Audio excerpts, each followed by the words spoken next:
Hello, I'm Miss Farrelly. Today we are going to be reading Sam's Snowflake. It was Christmas Eve and Sam felt very excited. Dad was setting off to the forest to fetch a special Christmas surprise. "Don't be long," said Sam, giving him a big bear hug. "I'll be back as soon as the first flakes of snow start to fall," smiled Dad. Sam couldn't wait for the snow to come. Every Christmas, Dad helped him to make a snow bear, took him tobogganing and played roly-poly snowball fights. "When will Dad get home?" Sam sighed. "Don't worry," laughed Mum. "Dad will be here soon, and so will the snow. Come and help with these honey cakes while we're waiting." So Sam helped Mum to make cakes and biscuits, puddings and pies. Everything smelled warm and spicy. But Dad still wasn't back and there was no snow. "Let's put up the decorations," said Mum. "That will help to pass the time."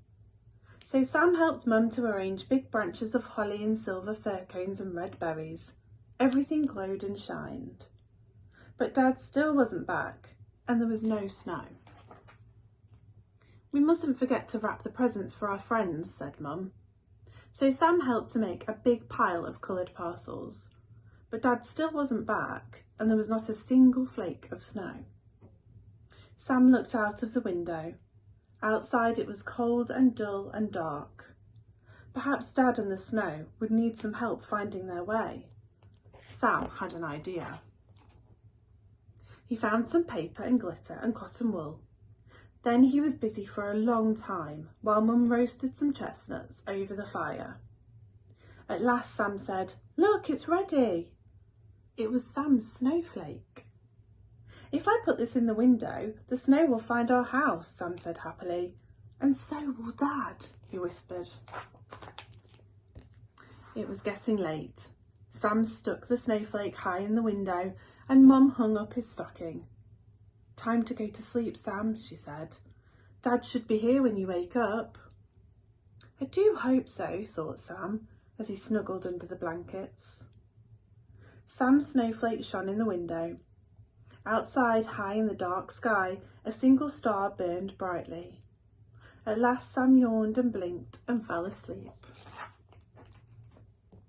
Out in the forest, Dad was still far from home. He walked along, slowly pulling something heavy behind him. He looked up and sniffed the air. "Snow's on the way," Dad grunted. "Sam will be pleased." Before long, the wild winter weather swirled through the forest, blocking the paths and darkening the sky. But in the distance, Sam's snowflake shone out bravely like a star. Sam woke up. It was Christmas. There were presents in his stocking and lovely smells of special food drifted up the stairs. Through the window, there was a new white world covered in snow. But, Sam's heart sank. There was still no Dad. Christmas just wouldn't be the same without Dad. Sam started to cry. He tore down his paper snowflake and threw it out of the window. "It didn't work," he muttered. "It didn't work." Just then, a quick, cold breath of wind caught the snowflake. It danced and fluttered and floated down to the garden, where someone was putting the finishing touches to a special Christmas surprise. "Come and look at the snow, Sam," called Mum. Sam dried his eyes, put on his scarf and trudged outside. And there was the biggest surprise of all. "You did arrive with the snow, Dad," shouted Sam, and he gave Dad the best of bear hugs. "I think this belongs to you," said Dad, holding the little paper snowflake that winked and blinked like a star. "Thank you for guiding me home, son."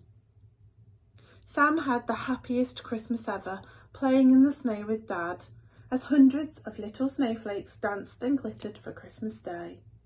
But the brightest one of all was Sam's snowflake, shining at the top of Sam's tree. And that was Sam's Snowflake by Gillian Shields.